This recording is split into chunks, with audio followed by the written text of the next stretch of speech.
Welcome to the Clemson Dubcast. It is Friday, January 10th. And for those of us who always thought hell would have to freeze over before Notre Dame played in another national championship game, well, here we are. Closer to home, the Clemson defensive coordinator search is, of course, at the top of everybody's minds. I think it's going to be a while before there's resolution to that. At TigerIllustrated.com, we are continuing to share all that we know on that topic. So if you're not a subscriber already, now would be a great time. My good friends Blake Smith and Brooke Archenhold have been part of the podcast since the beginning, way back in August of 2018. They have an accomplished team of personal injury attorneys at Parham, Smith, and Archenhold based in Greenville. They are Clemson people, and their skillful attorneys have decades of experience in complicated litigation matters, taking a special interest in medical malpractice, nursing home abuse, and neglect, car accident cases that have left the individuals involved in serious trouble. For a free consultation at Parham, Smith, and Archenhold, call 864-990-4581 or online at parhamlaw.com. That's PARHAM law.com. When you're ready for a complete renovation in your home or business, open the door to more with Harris Home and Harris Commercial. Their local experienced team will totally transform any room space, from beautiful floor coverings to construction to finished details. Harris handles every step of your renovation process, whether it's a kitchen or living room or an industrial or educational setting, like some of the positively stunning work they've done at Clemson University. Go to discoverharris.com and experience a total renovation transformation from Harris Home and Harris Commercial. Solero Communications, formerly known as Tandem Payment, is a full-service integrated electronic payments provider powered by leading-edge technology. Solero provides a wide array of merchant solutions, simplified payments. They make onboarding, taking payments, maintaining risk management and compliance, and getting support quick and easy. At Solero, they're all about helping you achieve sustainable growth as a business. Taking payments isn't the only thing your business needs. With Solero's solutions, you can manage inventory, sell products and services via social media, schedule staff, track sales, get reports, and much, much more. Find out more about Solero at solerocommerce.com. That's CELERO commerce.com. Okay, it's not easy to make a name for yourself as a TV person within 2.5, 3 years in a certain market, but I think Beth Hoole has certainly done that. She has a great story and is a great conversationalist, so that's kind of perfect for a podcast. Here we go. Okay, joined by Beth Hoole, the sports director for Fox Carolina News, who is currently managing a cat in the middle of snowfall. Y'all are getting snow as we speak, right? So, yeah, I actually just looked out the window. The flurries have officially started. Pretty exciting. Thanks for joining the podcast. I guess I'll introduce as an entry point. Just your Twitter description alone invites, I think that sort of tells the story of trying to tell the story, if that makes sense. Fox Carolina sports director, Chicago suburb raised, Husker alum, Greenville, South Carolina resident by way of Fargo, North Dakota. That's fascinating by itself. Yes. And honestly, the best part, I don't know how quickly you want to jump into Beth's story mode, but the best part of my bio is the fact that I say Chicago suburb raised, because that's because of Coach K. Because he roasted me during an NCAA tournament press conference. And so I now feel obligated to forever claim that I am not a Chicagoan, I am a Chicago suburb kid. Okay, you're going to have to tell the full story of said roasting.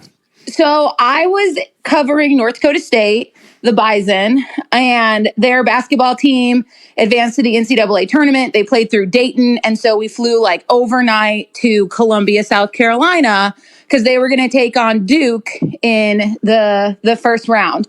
And so we're talking to Coach K on the podium. We all know it's winding down for him. And all of these Fargo reporters are asking questions. And as you know, Larry, you have to give your title and where you're from and your name when you ask a question. So they're all going through and they're saying so-and-so is such and such from Fargo, North Dakota. And they all sound like they're from Fargo. And so, Coach K is clearly enjoying it because the accents are every bit the stereotypes that you think that they are. And so it gets to me and I say, Beth Hoole, Valley News Live, Fargo, North Dakota. And he goes, whoa, whoa, whoa. You don't sound like the rest of them. And I went, oh yeah, I'm not from Fargo. I just work there. And he goes, where are you from? And I said, well, I'm from Chicago. And he goes, are you from Chicago or are you from a Chicago suburb? Being a Chicago native himself. And so I went, oh, no, I'm from Naperville. And he goes, Naperville? Oh, you guys are the worst.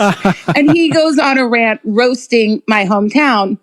And talking about, all the players he's had who were from a Chicago suburb but claimed Chicago, and he had to correct them, and that us suburb kids need to get it right and stop trying to claim Chicago. Then he let me ask my question, and it was the highlight of my career. It was incredibly cool. And afterwards, actually, writers in South Carolina that now I work with were telling me like Coach K would have never done that if he wasn't being rude. And I was like, oh no, that was the highlight of my career. Like I just got roasted publicly by Coach K, and I saw him later in the hallways, and he went Naperville. I was like, and he remembered me. So as a small town reporter in Fargo, North Dakota, that was pretty epic. And so out of respect for Coach K, and just so I can tell that story anytime somebody asks me why it says suburb on there, it's because of Coach K. So surely this was not a legit roasting. It was a friendly roasting, right? Oh yeah, no. It was like the best. Yeah, it was all tongue in cheek, and he had a smirk on his face the whole time, and it was awesome. It was awesome. What did he have against Naperville? Just out of curiosity, specifically. Naperville is, it's a new money Chicago suburb. And so they came up with like Exxon, and like, it was like kind of like a techie area. And so it was like, it's like a yuppie area. I don't know if that term is still like people know what that means, but like, yeah, it was just like prissy. Like Oprah was building a house there. Chicago Bulls players had houses there. Now, I don't live in that part of Naperville, but like it's where Candace Parker's from. It's where Sean Payton is from. So it's like it's a really big city suburb of Chicago, but like Naperville kids are notorious for saying like, I'm from Chicago, but like we're 45 minutes southwest of the city. So it's the Simpsonville of Chicago. No, maybe not Simpsonville of Chicago. Maybe the Thornblade of Chicago. Yeah, I mean, it's not like those like, it's not like the Evanston area. It's not like Arlington Heights, and like those are your like Hinsdale. Hinsdale is where the movie Mean Girls is like based out of. Like that's actually a real study that happened at a Hinsdale high school. Like they are like rich. Naperville, you have some different variety, but like Kanye West did build a home in Naperville. Speaking of weird press conference routines, I just had the whole introduction, saying your name. Yes. I don't know if it's just because I'm insecure, but I just always want to just ask my question, like, especially if we're talking to Dabo on a bowl, announcement press conference, he knows who I am. I'm not going to say that has to be weird for him, right? Like for us to be like, hello, Dabo, Beth Hoole. He's like, I talk to you 4 times a week. Leave me alone. I know exactly who you are, dude. So yeah. Yeah. You know what it is for me? It's less having to introduce myself, because like I do understand from the principle of like they're taking these down and like creating the transcript for it. And I really appreciate the transcripts. For me, it's that they make me talk into a microphone. Yeah. Because I don't need a microphone.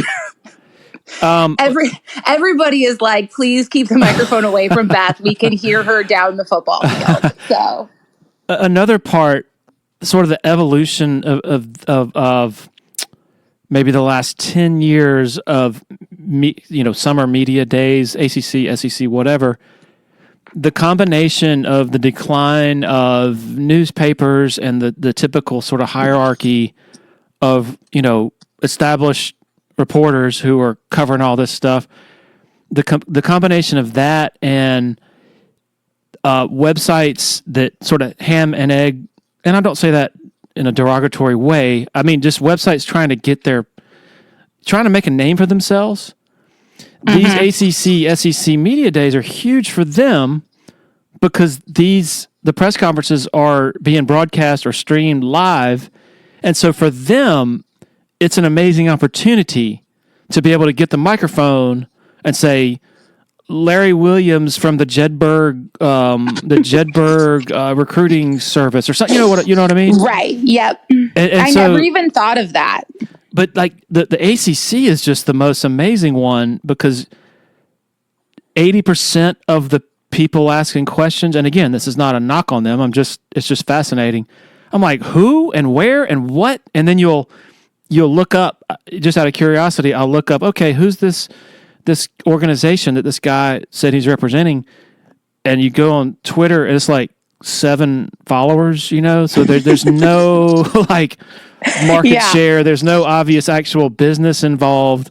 Yeah, I've never even thought of that, Larry. That's such a good point, especially because for me, like having a relationship, like knowing that like Dabo knows who I am and Dabo's going to answer my question and he's going to hear my voice and be unable to not make eye contact and answer because I just dominate everybody. Like, and the players, like I have those relationships with them. And then we have that relationship with Clemson. So like, we know that I can go and be like, hey, can I grab Cade for like 3 questions just real quick as a look live? And I'm going to get that I don't even bother trying to ask questions at the press conference portion because it's so stiff and it's so that like, that's not where I want. That's not the sound I want. That's not the moment I want because my mission is always to like get a good, honest, genuine answer. And if not that, then I'm pushing for showing and sharing the player's personality and character and who they really are. And a press conference in a giant ballroom is not the best setup for that. So I'm not even trying to ask a question, but then it opens the door for those kinds of entities. You're absolutely right. That's interesting to hear that for you, the sound, the more structured interaction, where there's all these cameras on this player, that's going to be more prone to producing like, oh yeah, we just, the next game is the most important game of the year. And, Classic like coach says, windshield mentality. Whereas if you get them one-on-one and you say, hey, can you tell me about like Cade, tell me about, your relationship with Quinn Ewers or whatever it is. He's more, the subject is going to be more inclined to give you a sort of a more, not honest, but just more interesting answer. Yeah, and even into those breakout rooms. So for people that don't know, like we're in like a thing like ACC kickoff, you're in like the giant press conference, which is like a way too large room. And then we go down into breakouts where then we're all huddled around these small tables where the players are sitting. And even that situation lends to a more natural and like, a lot of times, like even thinking about ACC kickoff this year, we were talking to Cade about his off season and where he went and the coaches he worked with. And even when he's saying, I heard him answer that question like 14 times, but he talked about, getting to talk to Bill Belichick and getting to work with Peyton Manning and getting to pick the brain of, Pete Carroll. And so he's going down these and he's naming some of them, and initially he says getting to talk to different coaches, whatever, blah, blah, blah. And then somebody was like, well, who were some of the coaches? So then he says a couple names, but then somebody like a you or a me that knows him, knows him better than average. I get to say, okay, but like, what was that really like? And then he smirks and he kind of gets a natural smile and then he kind of starts telling you an actual story about the interaction. And you don't get that in those like stiff press conference situations, especially where you can't follow up. Like a press conference where they pass the mic around, it does me no good because my natural questions come up. I go into a press conference, I go into a situation with an idea of like, okay, this is where I think I'm going today. But then listening to a player actually talk, that's where my questions actually come from because it's, okay, that piqued my interest. You mentioned that. That has significance. Let's dive more into that. Like even the other day, Larry, when we were at basketball and you asked something and I followed up to your question, like that format of being able to be like, okay, wait, but has that changed something for you? Yeah. That's so much more effective for me. And I think represents the player better, represents the coach better, and allows them the opportunity to show who they really are. And I think the best thing that you can do in my position as a local TV sports reporter for an athlete is to show people that these athletes are people. Like that's my like apex of like, yes, they are superstars, and yes, they are training to be professional athletes, and yes, they have a job to do, but like they're also people. And I love being able to show people, the fans, that these are people. And I think that's cool. And that situation so lends it to a much better place for me. That technique of, hey, just listen to what they're saying. I mean, it sounds so obvious, but it is often not. And that's one of the things that I tell interns that work with us and other young people who are trying to learn. I say, if you go into an interview with somebody, one-on-one, whatever, or a press conference, you go into a press conference with your, okay, this is what happened and this is what I'm going to focus on. And you don't listen.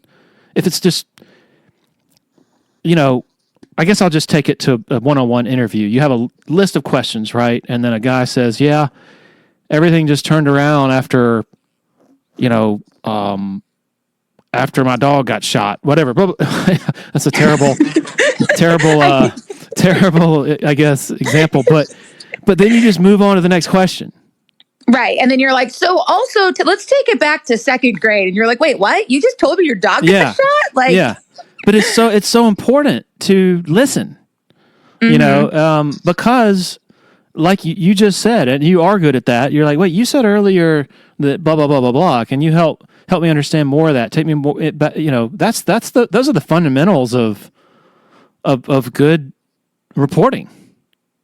Yeah, it's something that like young reporters, especially young females, they'll come up to me and ask me or write to me and say like, you ask such unique questions. Where did you get the confidence to do that? Mm-hmm. And I always struggle with that because I'm like, so much of it is I just follow my natural curiosity. But I also had a boss. I had a sports director back in the day, like my first job in Fargo. He's like my second sports director. His name's Jim Nelson. We're still friends to this day. Well, now we're friends. We were not friends when he was my boss. That's a good boss. And as it goes. And he told me like, because I needed to be more natural. I was trying really hard to sound like I belonged because, believe it or not, people in Fargo, North Dakota were not open to a female sports reporter. They were very against it. I still to this day have emails that tell me like, get back in the kitchen. Like you don't belong talking about sports. When was this? Like legitimate emails. And so like, and so I was trying to sound like all of my male counterparts. And he was like, the what you bring to the table isn't what everybody else has. Like you're here because you offer something different. And he was like, but you have to talk. He goes, whoever it is, you have to communicate and write and talk and present and ask questions like you normally would, because otherwise people are going to notice that you're fake. And so for him, he was like, I tell other young guys, like whoever you go to the bar with and chat with sports about, that's how you need to chat about sports. That's how you need to present it. And he goes, for you, I don't know who that is. He's like, I'm sure you and your girl gang aren't talking about sports at the sports bar on Friday night. And he goes, so who is it? And so for me, it was my dad. It was growing up, sitting on the couch, watching games. And whether it was a sport we were fans of or a sport we'd never seen before, talking about it and dissecting it and listening to it and reacting to what the announcers were saying and learning the sport in that way. And so that was like huge for me. And then it was having TV explained to me, which is that the average viewer or the one that advertisers want, because that's a part of my job, is what do advertisers want so that they spend money so that I still have a job? And that is they are targeting women 25 to 50. And that number is ranging now, but they're targeting women. Women control the pocketbook, but you're constantly told that women don't like sports as much as men, that men are the driver of sports.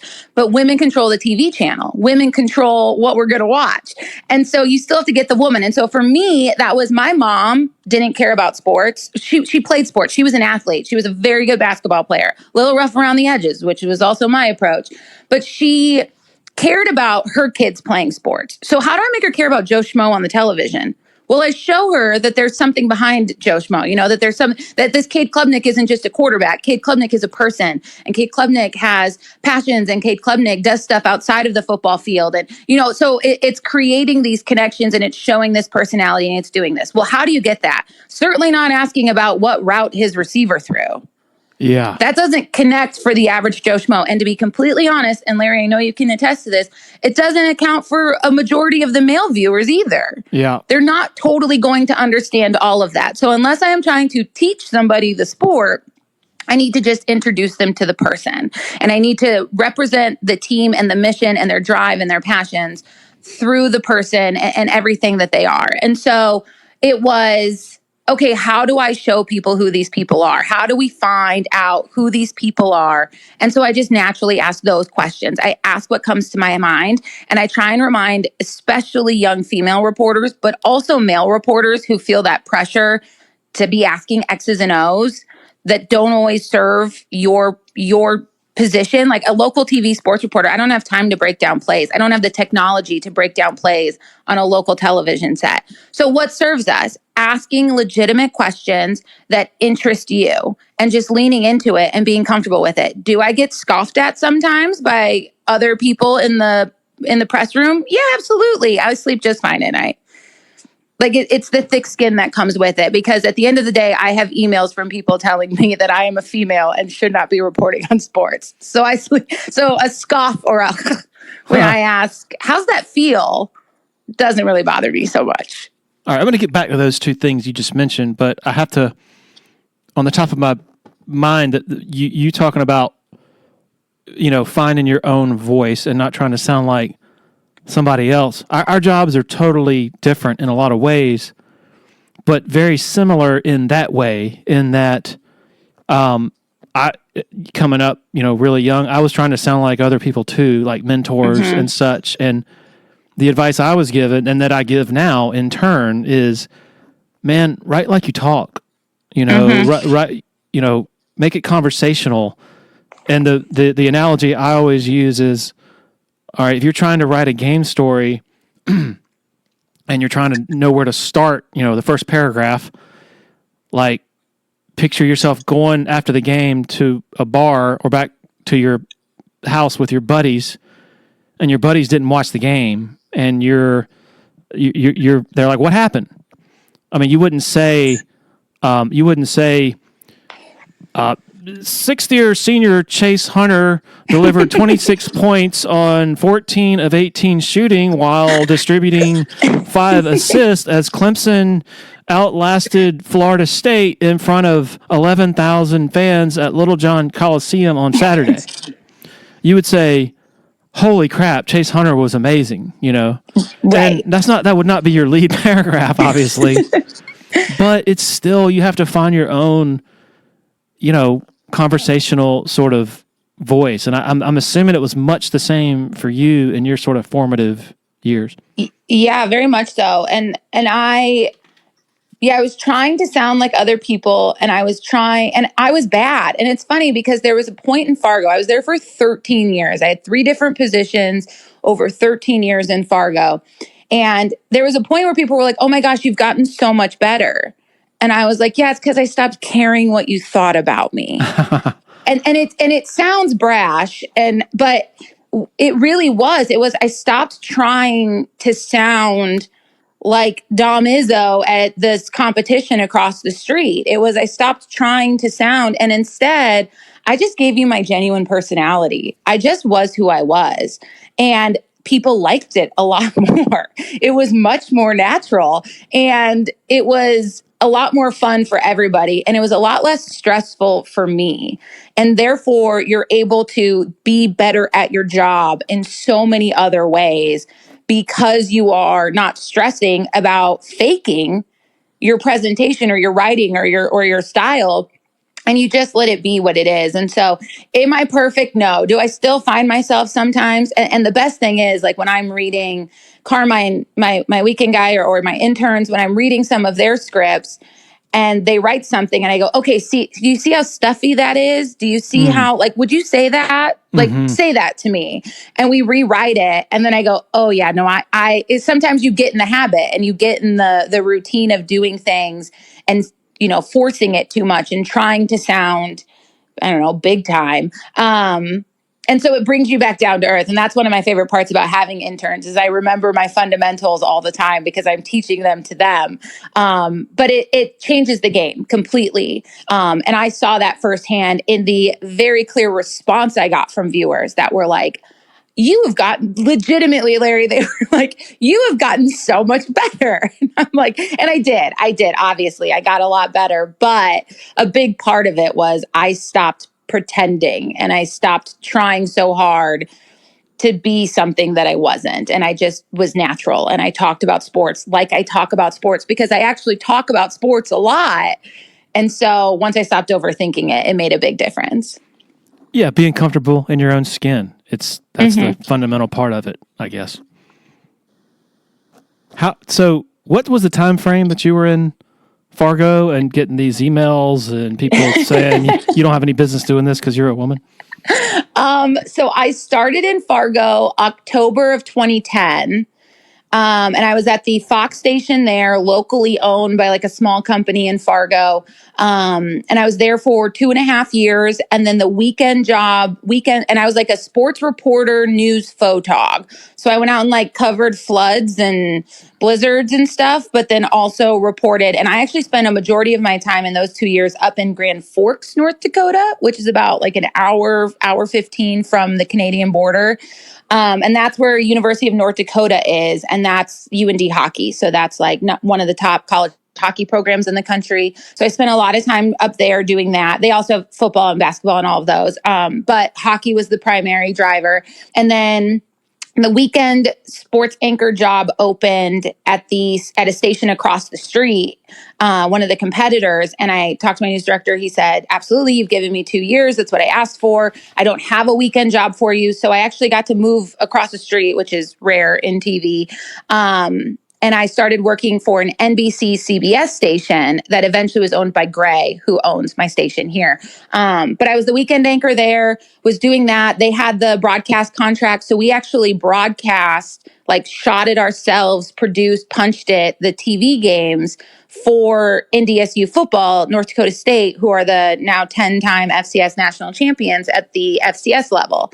And so I was helping with pregame shows with that. And helping edit the coaches' shows for that. And then my sports director left and I got promoted to sports director. I didn't want it. I was like, absolutely not. I need to get out of Fargo because in TV, you're supposed to spend like max 3 years anywhere. And I was like, I need to leave. And I had mentors in the business who were like, you're stupid. How dare you pass up the opportunity to be a sports director, especially a young woman, 26 years old. I became the first ever female sports director in the state of North Dakota. And so with that came the emails, and took over being the like main host for the pregame show, expanded it to like an hour-long pregame show. I was sideline reporting and doing all of that sort of stuff. And so then it kind of became, when I would look at jobs, like where was I going to go that I was going to be doing the things that I was doing? Like we had Carson Wentz getting drafted to the Eagles and my station sent me to the draft. And then I was out at training camp in Philadelphia for a week covering Eagles training camp. And I'm like sitting with Sal Palantonio telling him about who Carson Wentz is. And just really cool opportunities like that. I was in Chicago for his first Monday Night Football game against the Bears, and the Trey Lance got drafted and like the whole thing. And they had all these NFL offensive linemen. And so I was getting out and like doing all of these really cool things. And then we were only 3 hours from Minneapolis. And so NCAA basketball tournaments were there while I was there. All-Star baseball game was there. Major League Baseball All-Star game.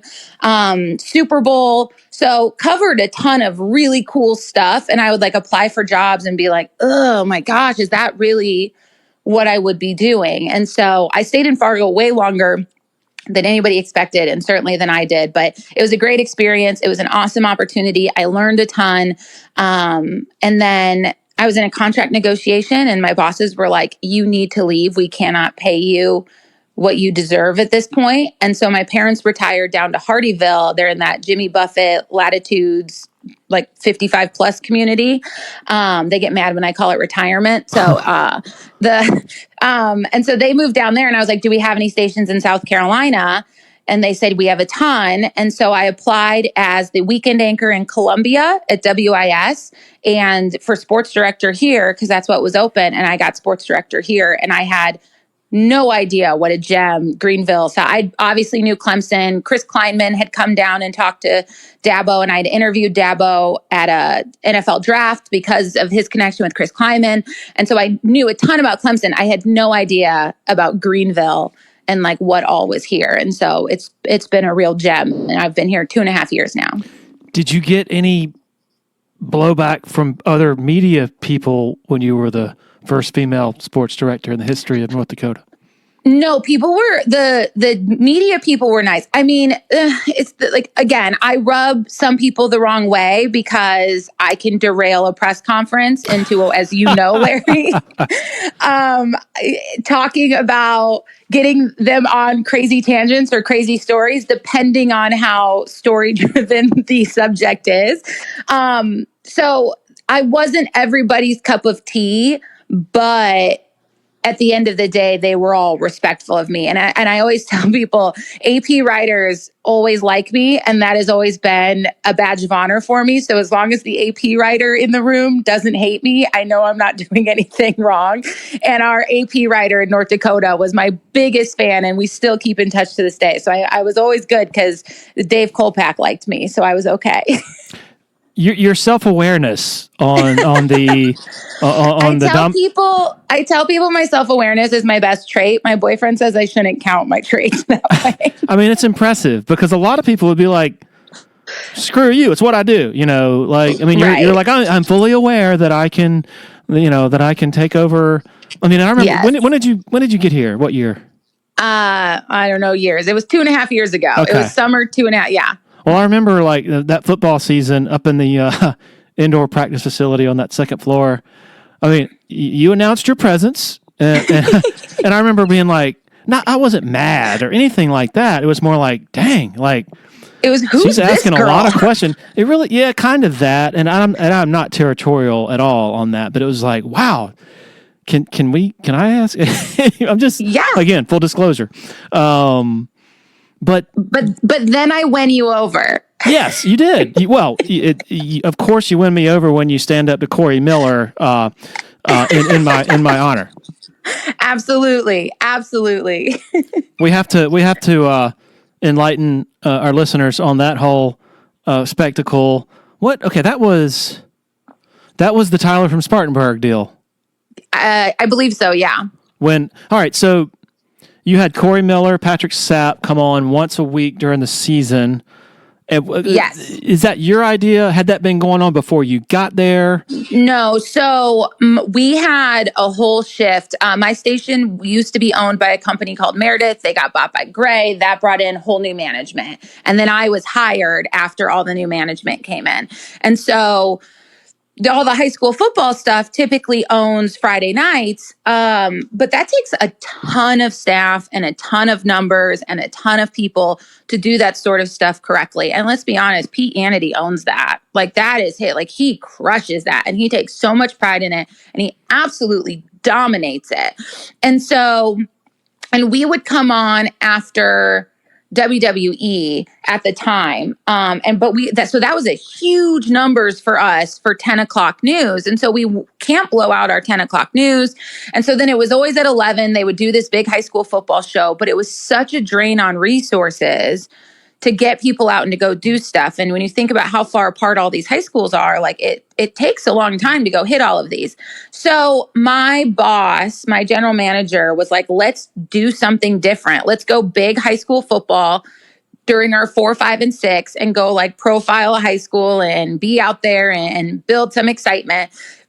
Hit that game, and that's our game of the week. But then let's do a college football show. Like college football is king. And like, especially in a state like this with Clemson and Carolina, let's just try something different. Like So it was my first year and I knew nothing of the, previous high school football shows and everything.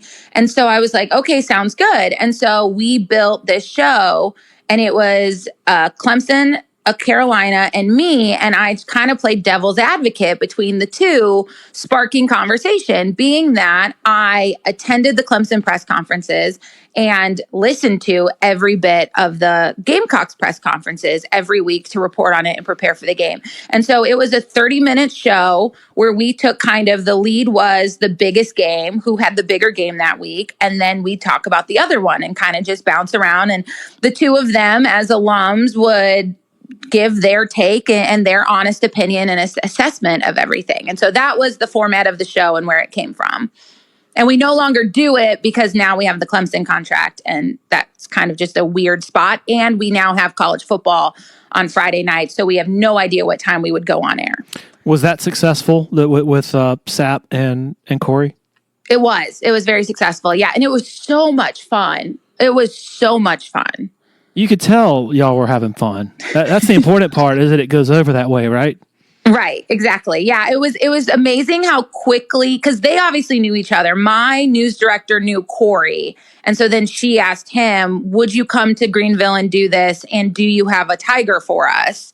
And he was like, yeah, I got my buddy Sapp. And so I met Patrick Sapp, and Patrick Sapp is my favorite person. He's great. In the state of South Carolina. He is just the absolute best. And I'm so thankful that he's somebody in my corner. And so it was really just amazing how quickly we all clicked. And the biggest thing, there was a point early we were talking about something, and the immediate respect that Sapp gave me in a conversation, he said, well, and you understand that. And I was like, thank you for acknowledging that, because it doesn't always happen. And so it was really cool. It was a really cool and quick connection. All right. We know that often sports personalities, broadcasting personalities, some of their takes are performative. They're not, correct, genuine. Like Paul Feinbaum, for example, he's not that crazy. Right. He's a smart person. So yes, when the cameras are off, he's probably a lot more interesting to hang out with and converse with than when he's doing his performance, basically, for the most part. With Corey Miller, surely he didn't honestly believe that I made up, that I was a plant, and that Dabo and I created the Tyler from Spartanburg persona. I never actually was like, you don't genuinely, but you also never, these Clemson, South Carolina, as I experience it more and more, I don't think either group would put something past each other. But honestly, more than anything for me, it was, why would Larry?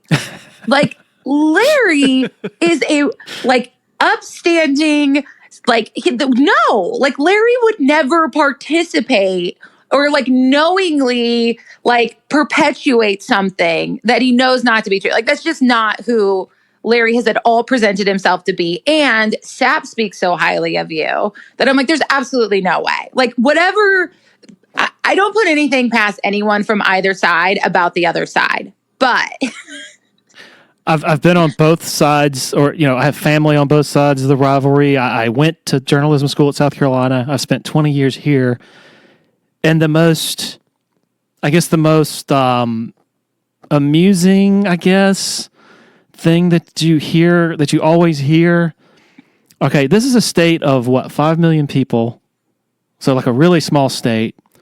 There's no stronghold for either fan base. Columbia, for example, obviously mostly Gamecock fans, but there's a lot of Clemson fans there. Right. Same for Charleston. I don't know what the breakdown would be. Same for Myrtle Beach, everywhere. And you have people working together. Their families are split, all this other stuff. And yet, both fan bases take delight in thinking and saying that the other is just a bunch of inbred rednecks.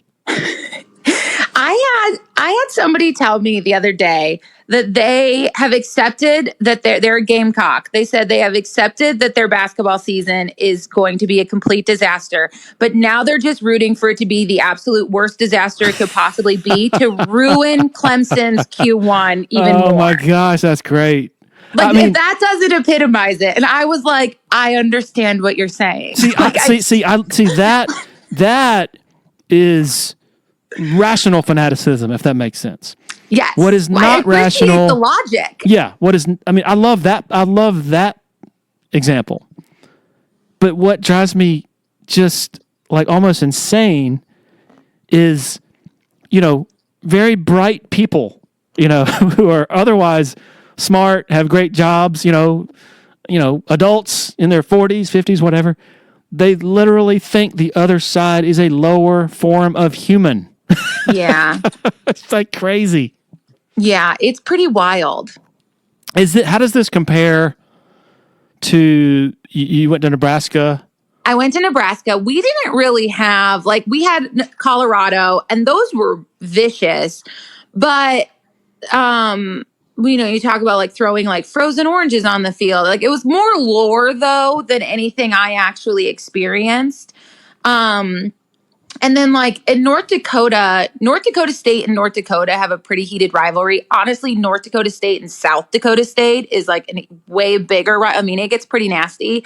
There were some pretty awful Twitter wars and players and coaches recruiting, saying awful things about I mean, it was, that was pretty crazy. But the thing about North Dakota State, North Dakota was people would be a North Dakota hockey fan, but they were Bison through and through. They were North Dakota State on everything else, except for they love hockey. So they're UND hockey fans. So it was a weird dynamic that happened. But I've never experienced anything like this. It is so much fun. When people say life is different in the South and sports are different in the South, it's amazing. It's so much fun to witness because I just sit back and listen. And that's when I go, I'm a journalist. So it's wild. It is absolutely wild how passionate and just upset people can get about the other side. And that was certainly people, the newsroom, because we're a really divided newsroom. We have a ton of Gamecocks, obviously, with the journalism school in our newsroom. And people really, really thought it was absolutely a plant and fake and couldn't possibly be real. Really? Yes. I had to hold court and be listen. That is wild. Yeah, no, it was, so that's what I mean. It was such a really well shared opinion that Tyler was fake. So the belief is Dabo, they're 4-4, and Dabo, instead of trying to turn things around with his team, he's thinking, we got to come up with some sort of distraction. And yes. So we're gonna concoct this guy who's going to call in. Wow. Yes. And that's the thing though. I think that's my favorite part about there's a couple of tiers to it. It's that Dabo is delusional and won't change and is stuck in his ways, but he's also a mastermind. And those are the things I love to point out to people. Oh my gosh. Okay, but he's a mastermind and creating this plant and doing all of this, and people are falling for it. But he's delusional and stuck in his ways and is out of touch, right? And then my other thing that I love to point out is Shane Beamer is Dabo. I was about to bring that up. He's on social media more. He's a more social media in tune Dabo Swinney. So and that's not saying Dabo has people who follow social media for him. He doesn't have to. He's not on it. But that's my favorite part is you guys do realize that and I really like Shane Beamer. Every chance I get to cover him and work with him, I have the best experience. My point is he is Dabo Swinney.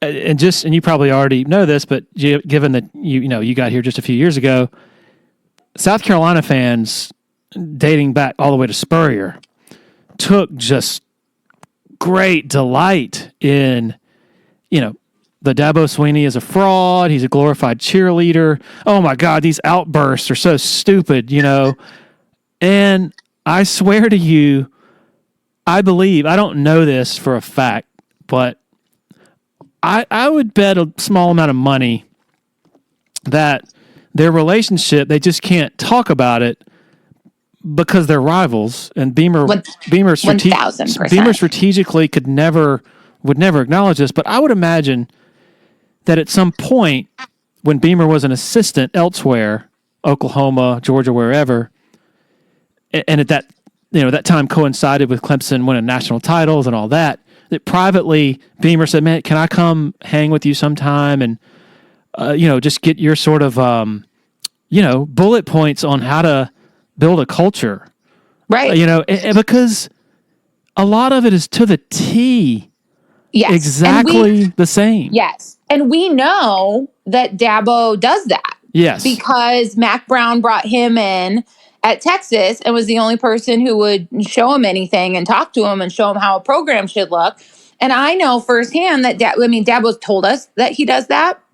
Other coaches have mentioned how gracious Dabo has been in allowing their staff to come down. And I know it firsthand because he had the North Dakota State staff down when Chris Kleiman was head coach and had them down, and they spent a few days here and they were able to look at the program and learn things. And those coaches came back. Chris Kleiman's staff came back. He's now the head coach at Kansas State. His whole staff came back and was raving about it. And I talked to Chris about it a ton. And that's the whole reason I ever talked to Dabo on the NFL red carpet in 2016. He was walking by and I went, "Yo, Dabo Swinney." And he turned around and I went, "My name's Beth Hoole. I'm from Fargo, North Dakota. Can I ask you a couple questions about Chris Kleiman?" And he goes, "Oh my gosh, yeah, I love Chris." And I had a great little 3-question interview with Dabo about bringing the North Dakota State staff down. So he does that.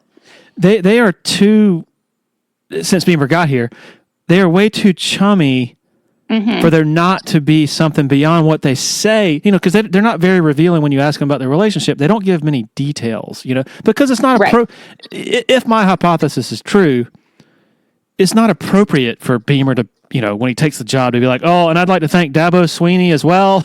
Like, no, right. You can't go there. But I will say he's walked back out the door. Yeah, exactly. I'll say this though. Go ahead. No, you go. Oh, I was just going to say, it's just way too obvious too when you, I had a video on Twitter of Kathleen. That was fantastic. Yeah. And so those relationships are way too obvious and genuine. Yes. For there not to be an actual connection. And I got to talk to, oh my gosh, this is embarrassing. Shane's dad. Frank. Yep. Frank, thank you. I got to talk to Frank after South Carolina won here 2 years ago. And Frank, Shane's parents were talking about how much they love Dabo and their relationship with Dabo. And so it goes back a long way. And I just think people forget these coaching worlds are a lot smaller than they realize they are. And that those connections are there and those relationships are there. And I think you're absolutely right. It's just way too similar. It's just, and that's a good thing because look, if you're a South Carolina fan, that's a good thing because Clemson's done it and they were back in the playoff again and where nobody thought they should be. And they're looking pretty good out of the transfer portal, part of the thing of the season right now. So, I know it's not who you want them to model after, but I think it's working out. And I think it's working because they all really like Shane, as they should. Just to take this theory a step further. Ooh, lay it on me. Yeah. Your mention of Frank Beamer, I think it's quite possible and plausible that, because back in circa 05, 06, Virginia Tech was the standard in the ACC. And Clemson was trying to get there. And so it would not shock me at all if at that time, as Dabo, he was the receivers coach at that point, but he definitely had aspirations of being a head coach. He was sort of formulating his vision for where, his leadership whenever that opportunity did come. I think he interviewed for a couple of jobs around that stretch. It wouldn't shock me at all if he didn't pick Frank's brain during that time. Right. And then you fast forward 10 years later, Dabo kind of pays it forward again. I need to highlight this. This is just a theory. But Dabo pays it forward with Frank's son, as Frank's son is trying to get his own progression to be a successful head coach. Well, and to back up your theory, like we have those like media days ahead of the ACC kickoff and everything. And Dabo is talked about in those in the last couple of years that I've been here about sitting at those meetings, at those ACC meetings where he used to be the young guy and nobody wanted to talk to him. And he said in one of those that Frank Beamer was one of the people who always let him come sit with him and would talk to him. So, I mean, it all connects. And I think there's way too much writing on the wall for it not to be true. But I also respect that they have to play the game and coexist behind closed doors, and that's fine. I will say this. The one difference between the two at this point is Shane needs to get his damn emotions under control. Dabo looks like Tom Osborne by comparison in terms of comportment. Who could you possibly want to look more like than T.O., the absolute GOAT? Yeah, I agree. It does become, there's something to be said about like love your passion and then control it. I think he's somewhere in the middle of like, he does a little bit too much like Lane Kiffin. And Lane Kiffin's really funny on social media, but there's also a part where I'm like, you're a coach. Yeah. And Shane kind of goes a little bit too much on social media for me. Like I'd like to see him I would want to see my coach like not get too mixed up in all of it. Knowing you're online, I think fuels people to say things online because they're hoping you'll see it. And I think all of that is a little dangerous, especially for your players. So that's the part where I get a little bit like, let's rein it back a little.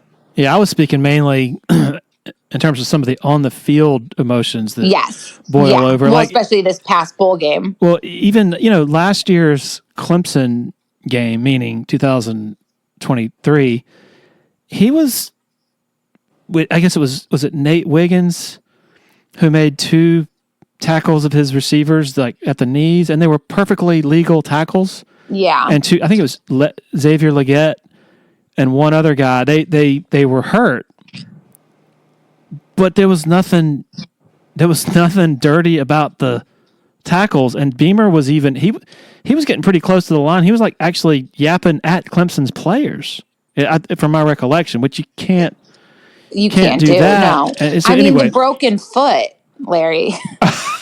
I forgot all about that. I dressed up as him for Halloween, by the way, with a walking boot a year ago. That's pretty good. That's fantastic. But the Bielema thing, like that's the sign of okay, he needs to get this under control because he might not have liked Bielema's signal or whatever it was, but his reaction suggested Bielema said, "Hey, I'm having a relationship with your wife." Like that was just way over the top.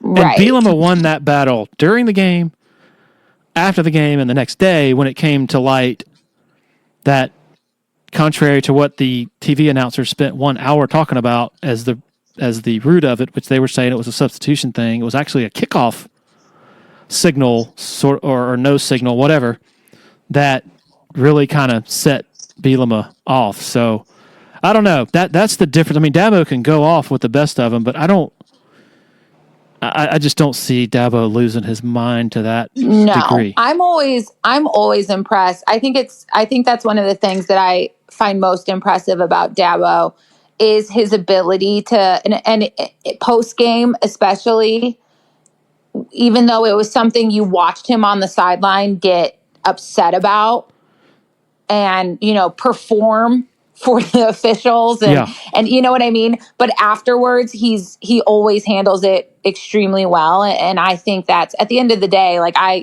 we all have some level of like who we're representing. And I always think at the end of the day, like that's an area that I've yet to be disappointed or surprised in how he's handled himself for a situation. Beamer would not be a good poker player. I think Dabo would be. I've always said, Dabo, like he compartmentalizes so well that he could come off the practice field for a press conference on like a Wednesday, and he could be 10 minutes removed from watching Cade Klubnik, blow out his knee or something, and you'd never know it.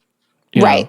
And he's. But I think that's such an interesting point, though, about for all of this, like, sure, you can bring somebody in and show them how you do things, and you can, and even the idea of like all these coaching trees and everything, you can give somebody the blueprint, but at the end of the day, you have to execute it. And that's what I always think is so interesting when people, you hear a lot about, the Alabama coaching tree, and all of that, but in order to actually execute it, to do it, to follow it is something completely different. And so all of those things have to be, symbiotic, and you have to have it all to really make it happen, especially when you're dealing with something like college football, where there are so many tentacles that come out of it and so many variables that you can't control, that being able to control what you can is so vital. And so that's what I always think is funny. Like, even if they were to openly say, yes, he has come here and I have like given him my notes that have been started, my binder that started back when Mac Brown had me in, like, it wouldn't matter. They should be able to, because you still have to do it. Yeah. You still have to perform. I mean, Brent Venables would be a good example. I mean, Yes. you can take all the slogans you want over to Oklahoma, and that's not a knock on him, and you can try to implement it as closely as possible, but it still comes down to between your ears, you're just different people, different Right. life experiences. And just how you actually connect with people, how you actually hold people accountable, how you, all of those things.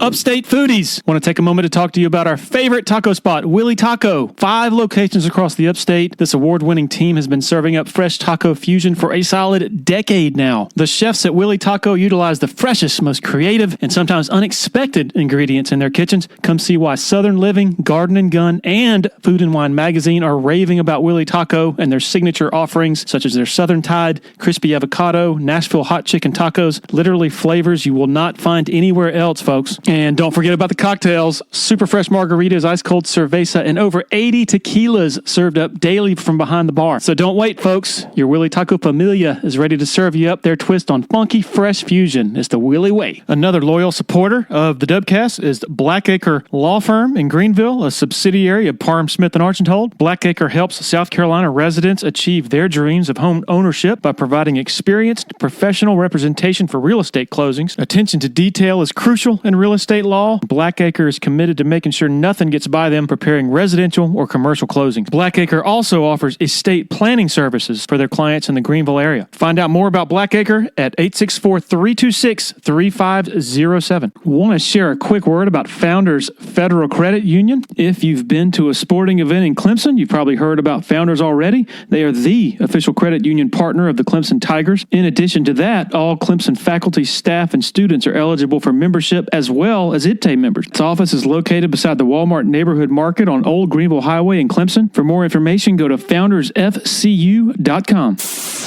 All right, can you give people sort of an understanding of the partnership with Clemson, how that works, and how did Fox get that? Like, just maybe a layman's view into just the sort of how that works. So it was up for, like those contracts, obviously, like any contract, they last a certain amount of time. And so the contract was like up, and so it was open for bidding.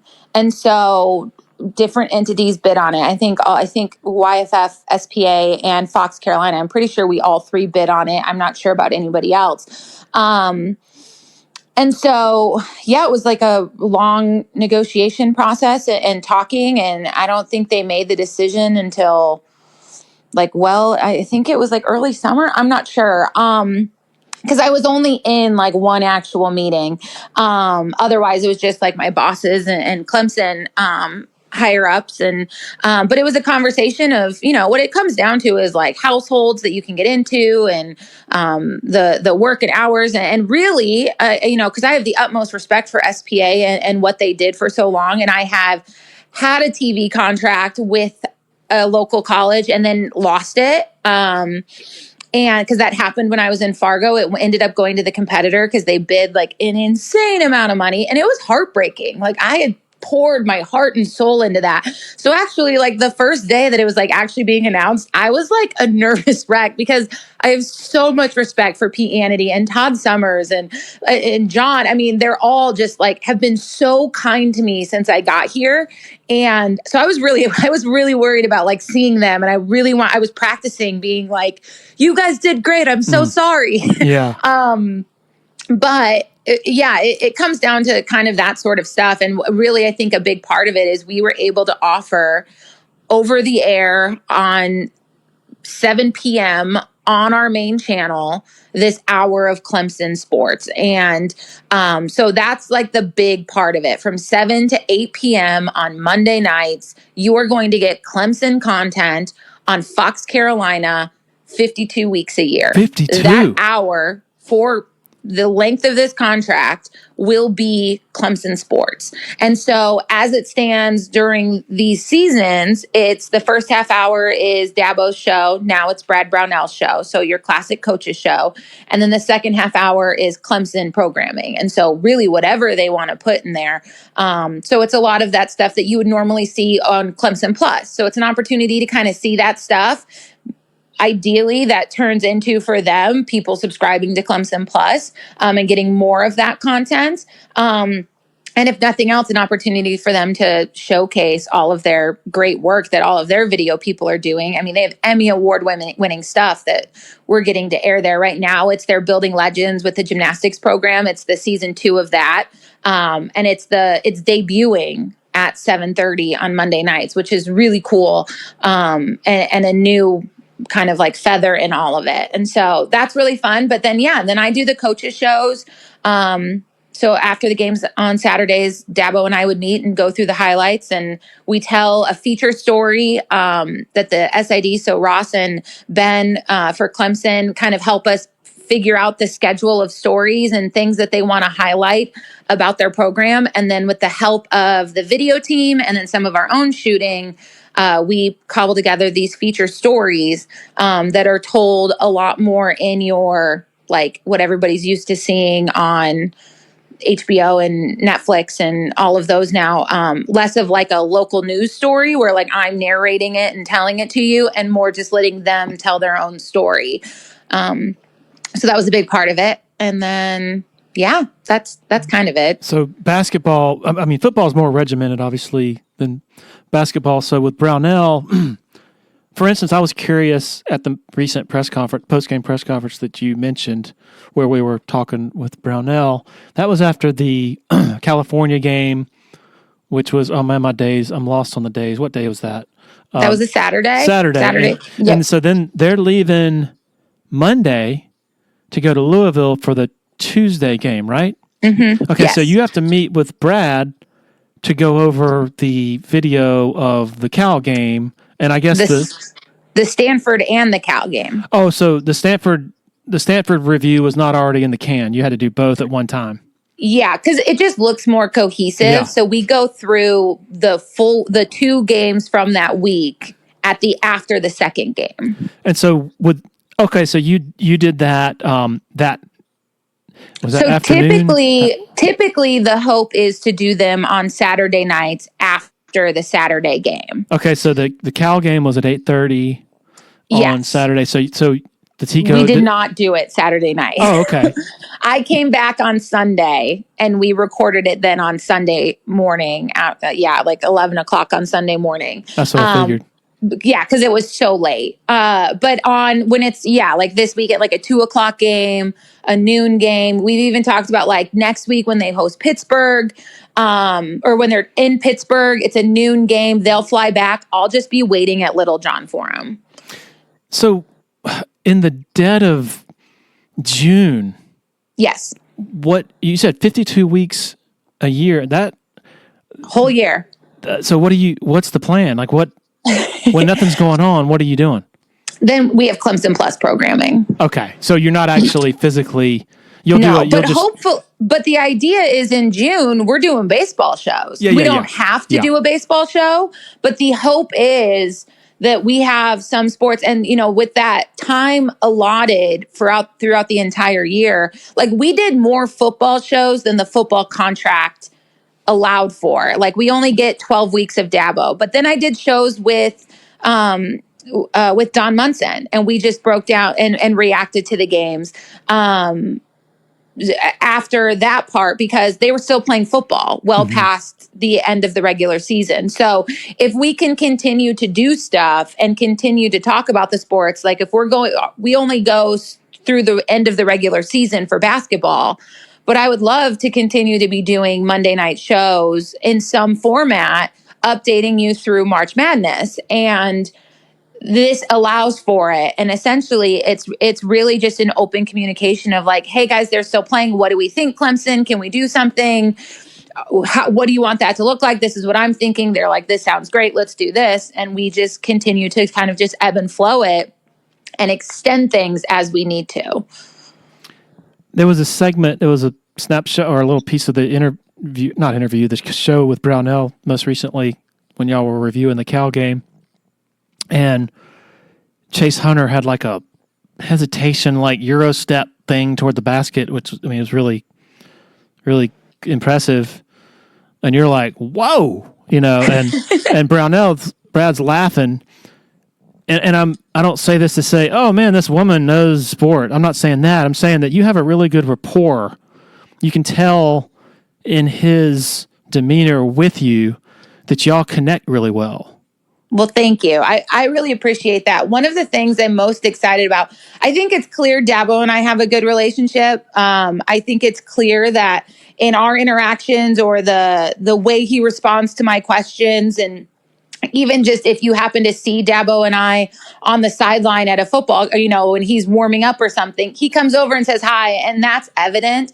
I am so excited and really hopeful to show people another side of Brad. When I got here, the people were calling for Brad to be fired. And I was like, oh, why does everybody hate this basketball coach? And I didn't really get it. And then I saw a couple of seasons and I went through some press conferences and I saw some of like the gruffness and some of, and he's just so in the season. He's just so in it. And he's not quite the showman that Dabo can be. And so I was like, oh, okay. And as I've gotten to know him in doing his show and all of those interviews that you see in like the second portion of his show, I've done those. So we sat down for like 45 minutes and I'm asking him these questions and talking to him. And I am like, Brad, you're amazing. Like, this is such good stuff. And you love your team and you love these guys and you get it. And I just am so excited. I am so motivated to show people this Brad. And so when he's, willing to laugh with me, even post game after that game, when I was like, Brad, why aren't you more excited? You guys are 4-0. Like, your guys are clicking. And he was like, I'm tired. I was like, oh, okay. Like, but like you wanted to see your coach be like, you think about how many coaches would come on in and be like, we just beat 2 hard teams this week. We're crushing it. We're 4-0. We're off to a good start. Winning games isn't easy. Like, think of all the coach speak, but those hype up coach speak. And he wasn't giving us that. And so I was like, why not? And so being able to ask him that and show people like that, he's like, I'm tired. This is really long. And I just know Louisville's coming up and that's going to be a tough game. Like, that's fair. And so being able to show him and who I believe he really is, as I've gotten to know him a little bit better, is something that I'm really excited about and really motivates me in what we're doing. Our next 3 feature stories that come up after we recap games is about him and his staff. And so I just spent like several hours at the facility on Wednesday talking to all of his assistants. And I came back and told the guy that I put the features together with, his name is Patrick Garcia, we're going through it. And I go, Patrick, we're going to have to extend this. We have way too much good stuff. We're going to need to add another episode of player staff or of team staff, because they are so good, and there is so much good stuff here that people need to hear about this Clemson men's basketball team and about this program and about what they do. And so I'm super excited about it, and I'm optimistic that I feel like I feel that I am like bringing forward a little bit more of like Brad and who he is and what people I think need to see of him. Billy Donlin is quite a story by himself. Chicago suburb guy. Yes, no, we spent a good 20. And Ben, the SID for Clemson men's basketball, he went to my high school. I'm a grade above Ben. What? We have like the same friend group, but we didn't know each other. That's wild. Yeah, like his best friends were like, one of them was like next door neighbors with my best friend. So we hung out all the time in the summer. But like Ben and I didn't know each other. He got a call from me on my personal cell phone number. It was like 630 area code. And I was like, yeah. And we found out we both went to Naperville Central High School. Yeah. And he was on basketball too, and I played basketball, and we didn't know each other. Yeah, Billy Donlin used to during the Bulls Jordan heyday. He would he'd somehow, I forgot the access, but he would just be able to go to the gym and watch him practice, which is pretty amazing. Just wild. Yeah, I was a junior lovable in those days. I was a junior Bulls cheerleader. Are you serious? I'm dead serious. We buried the lead a little bit. It was the extent of my cheerleading days, and I was all soccer and basketball. But I was a junior lovable. Yeah, I went to all the Bulls games, and this is the United Center, not Chicago Stadium, or yes, United Center. Yep. And I played high school basketball with Candace Parker. Oh my goodness! She would dunk on me at practice and eat my Cheez-Its. You know, one other really interesting thing from your conversation with Brownell was he said, I think this was with you, he said, you know, late in the season, it's not about X's and O's as much as managing the spirit of your team. Yes. And having the right pulse, knowing what buttons to push. That's really insightful, I thought. Well, and a big part, I think what's really cool about what I've learned about Brad, even just in the last couple of months. But I started to hear about it last year in LA with the team at the NCAA tournament. Him and Preston Green, their strength coach, and their relationship, they're very honest about it. And I think that's the coolest part, even about the interviews I did this week. They're all very honest about like Brad can be really tough and like Brad has expectations. And they're comfortable openly saying that, which I think says a lot about who Brad is, that he's not telling his staff, like, keep your mouth shut. I think that's very telling in and of itself, because I've been around programs like that where you would never dare say that like a coach has like really strict expectations. But Preston really challenges Brad, and they openly talk about how different Brad is now than when Preston was here in Brad's first year. And because Preston Green was here when Brad got the job, he spent the first year and then he went to Florida. Yep. And so like that whole dynamic is really interesting, but Preston will come and say, you have to limit that guy's minutes today. And here's the science why, and here's the reasons. And Brad will go, oh, I don't want to, but okay. And so like that whole dynamic of like how much practice time they get and how hard he can push somebody in practice given a certain week because of all of like the research and science and all of the information that Preston is giving him. And they both say like, oh no, we butt heads, but we have the utmost respect for each other. And so at the end of the day, like that's making everybody better. With Dabo during a tough moment, like after a loss, I guess in my mind, I'm thinking the Louisville loss. Yeah, that was tough. Like this guy it's been a long day, even before the game even starts, because it's a night game. Long, draining game. You know, he spends time on the field, then in the locker room, talking to his players for a half hour, visit with recruits maybe. He goes, he's got this whole routine. Then he comes and sits in the press conference for usually at least a half hour. And then he goes to you at like, what, 1 in the morning? What, Yeah. Sometimes we're getting done at like 2 a.m. Is there, during the lowest times, is it ever just like you can sort of feel it from him? Like, all right, dang it, I'm just ready. Do you ever sense, I'm just curious to get your sense of that window that you see that others don't see. Yeah. Part of it's kind of hard because I know I can come off very like brash and in your face, but I'm a very empathetic person. And so I like feel a lot of that. I just try and be like, I'm always remembering that this is Clemson's product and we're putting like their best foot forward. So like, we're not dissecting, and people can critique it all they want, that like, we're not breaking down what went wrong and why the other team scored and what fell apart on your defense that allowed, him to run all over your defense. That's not the point of the show. It's Clemson's show. If it was my show on my channel and I'm breaking down Clemson football with somebody, that's different. This is Dabo's show. And so it's meant to be talking about what did go well. And he naturally comes up with, and offers up, and they got too many. And we show the other team scoring. You can't ignore it in football.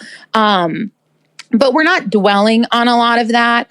And so I feel a lot of it. I actually, after the Georgia game, that was the first coaches show that I was doing with Dabo. And when I tell you, I was sweating so bad. And we were shooting it in a different format than he's been doing the coaches show for how many years with Dawn. And he was a little frazzled because like he forgot that I was hosting it, which is, talk about a dagger. You're like, he comes in and goes, "Oh, it's you." And again, I know Dabo likes me. And I was like, ugh, like gulp. And that's not shade on him in any way. It was, he just lost to Georgia. He legitimately thought that they were going to play differently against Georgia.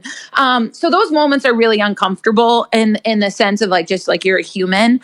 But at the end of the day, I think it's incredibly impressive how Dabo's able to like kind of like flip the switch. Like there will be a moment before we start recording where he'll be like, "Oh, Beth." I'm like, I know. I'm like, okay, so here's what we have. And my mission is get him out of it as quick as possible.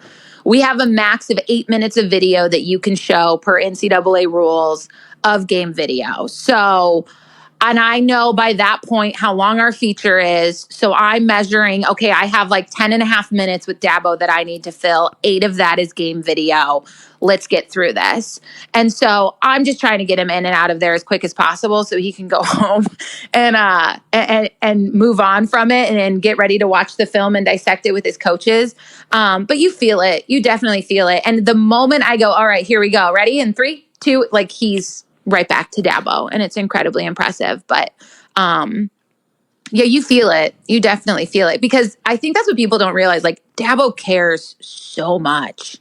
Like these coaches care so much, and he's already running through all of that film. Like the recall that he has for that game, having been on the field watching it and knowing what happened in these plays as we're watching them. It's the Dabo show. I don't say a lot. And what I do say, I often cut myself out because to make more room for him, because let's be honest, people would much rather hear from him than me. I'm, again, self-aware.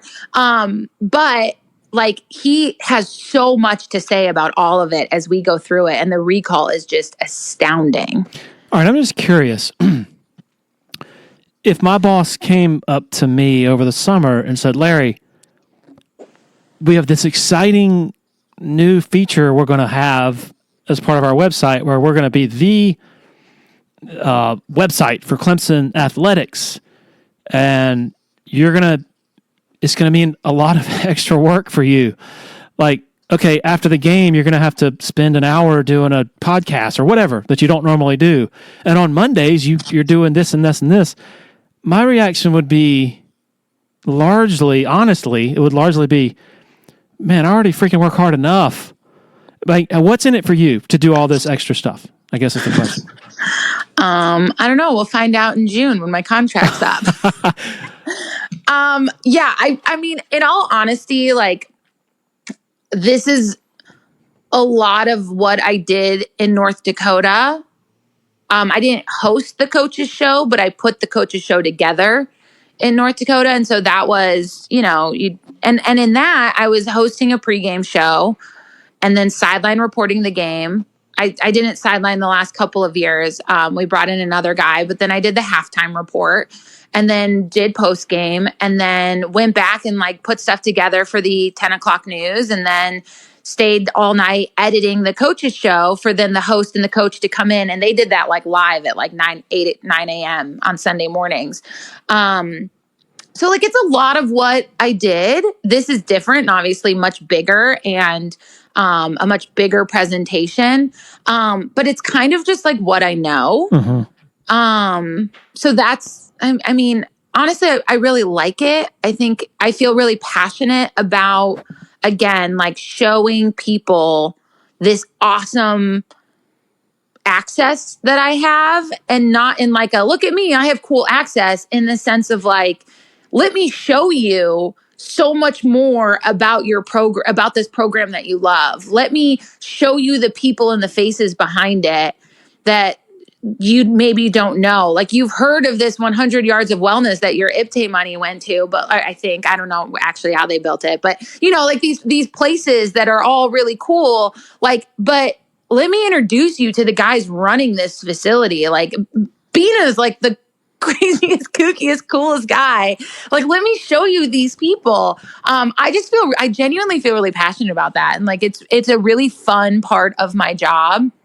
And like that is cool. That is really, like, some of these players that you don't know, like all of our feature stories through the football season, there wasn't a Film Office story. There wasn't a Cade Klubnik story. We were showing you guys that you don't know. We were showing you Philip Florenzo, who you know from the Notre Dame game, but then you might have forgotten that he was still on the team. And like, that to me is so cool and so rewarding that, like, that's as apparently my pocketbook wishes that I didn't like it so much. But it's really fun. I genuinely care about like sharing these stories and the opportunity to showcase these coaches that I genuinely feel like are misunderstood in whatever way. Having the opportunity to like have an honest conversation with them and share that with people and show them like they're people and they care more than you could ever imagine. It's really cool. Well, if you're wired to be a storyteller as you are, and then you all of a sudden present the opportunity to tell those stories in a much fuller fashion, then it makes perfect sense that you that you're loving because this. Local news, you get 90 seconds. Yeah. I get 90 seconds. Now I'm getting like 10 minutes to tell this story. Way cooler. And again, a lot of the video Clemson provides to us. So I'm getting like their exceptional video. And then we ended up hiring a editor to join me who has like experience editing like in Hollywood. Like, this guy is really, and so it's him and I working together and doing stuff that is really fun and really cool. That you just normally wouldn't get and that's, again, when I talked about like I stayed in Fargo forever, it was because I was doing stuff that you didn't get to do. I moved here because I was going to live closer to my parents than I have since I left for college in 2006, I think. Like I'm within 3.5 hours of them. I haven't lived within 8 hours since I left for college. And so that's why I came here. And I was like, we'll try another market. We'll see how it goes. If this all crashes and burns, it's 3 years of my life. And then this all happened. And it's really like the rewarding side of it and really what I love to do. Now, we also added, because that all isn't enough, we also added now a Palmetto Sports channel, which gives us it's like a .2. It allows us the chance to like air all of this a lot more. So if like Monday nights at 7 doesn't work, you can see all of this a lot of other times. But now we also have a sports talk show that's running on that. And that's like another thing where it's like, okay, we're doing a lot. Well, Beth, we've been talking for an hour and 20 minutes, and it feels like about 15 minutes, but I'm sure you have better stuff to do. Sorry for talking your ear off. Sometimes I remind myself when I'm talking to people in these, like, be briefer, Beth, be briefer. No, brevity is not necessary on a podcast for sure. I'll tell you this: if you ever in the future are accused of being a part of a conspiracy, I got your back. Okay. Thanks, buddy. I appreciate it. I'll always defend you, Larry. You do such a great job, and you're such a great example of people who do it right. Thank you. Seriously, and you from the very beginning, even if you were going, who is this girl? Why is she commandeering all of Will Shipley's time? I really appreciated you from the get-go. You have always been welcoming and a smiling face in that room, and I've really appreciated it. And I can't thank you enough, because you instantly, when you walk into those situations, especially walking into a new press room, you can kind of feel the energy from different people and their read on you. And I've just always felt like you are one of the good guys. You do it for the right reasons. And I really appreciate that, especially as like a female in this space. It's not always easy. And I've never felt anything but genuine kindness from you. And I really appreciate that. And I'm glad I get the chance to say that. And I love your podcast. I've learned so much about other people in our area because of you. And so I appreciate what you're doing. Well, thank you. And also thank you for leaving unsaid what probably happened plenty of times when I'm like, hey, DJ, was that third interception against cover 3? Or you're probably like, oh, these dang X's and O's questions. Just stop it, Larry. No, I get it. And then I just asked Dabo about, NIL, and he goes off on God's name, image, and likeness. And then you guys have another 35. That was me. And you guys have another 35 minutes of a Dabo press conference. You're welcome for not being there on a Tuesday anymore. You're not? No, I'm not there on Tuesdays because we carry the press conference live. Ah, okay. But I mean, I just feel like I see you a lot anyway, so I don't really know what days. I know. You just hear my voice in the depths of your soul anyway. I have thought about calling in on Zoom to ask a question on a Tuesday just to like hear you all groan. You should do it. Just so when Ross is like, any last questions, I'll go, hey, Dabo, and I will hear you all. You got to do it. I will. All right, Beth, be safe. Enjoy the snow, and this has been a great pleasure. I really enjoyed it. Thanks, Larry. All right, one thing she said in the TV business, you don't want to be in one place for more than 3 years. I hope she sticks around for longer because she really has a presence here and adds a lot to the conversation as it relates to Clemson athletics and all the great stories that are involved there. Thanks, of course, to our sponsors for continuing to help make this happen. Really appreciate it. And, of course, thanks to every single one of you for hitting the play button. Really appreciate it. Cheers.